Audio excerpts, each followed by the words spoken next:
IEBC Chairman Wafula Chebukati has told of Thirdway Alliance Party leader Ekuru Aukot over his demand that the Commission revokes the nomination of presidential candidates already cleared to contest. In a statement on Thursday, Chebukati termed Aukot's sentiments as misinformed, irresponsible, unreasonable, and ignorant. As you may be aware, it is trite that every law is presumed to be constitutional until declared otherwise by a court of law. Our decision can only be reversed by a court order. None has been served upon us, Chebukati said. A court had on Wednesday written to the Independent Electoral and Boundaries Commission calling for the revocation of the clearance of the 4 presidential candidates. He argued that their clearance was unconstitutional since the High Court has quashed Election Regulation 18(2)(c) that required independent candidates to submit copies of national identity cards of their supporters. In his opinion, Aukot held that since all independent candidates were locked out of the race on the strength of that regulation which now stands nullified, the candidature of the cleared candidates is illegal.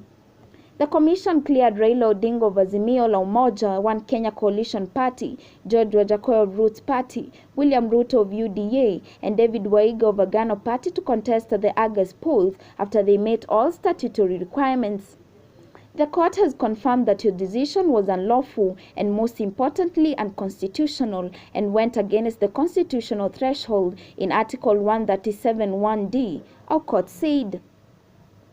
With the foregoing, it is self-explanatory that you must not gazette the 4 candidates nor print presidential ballot papers.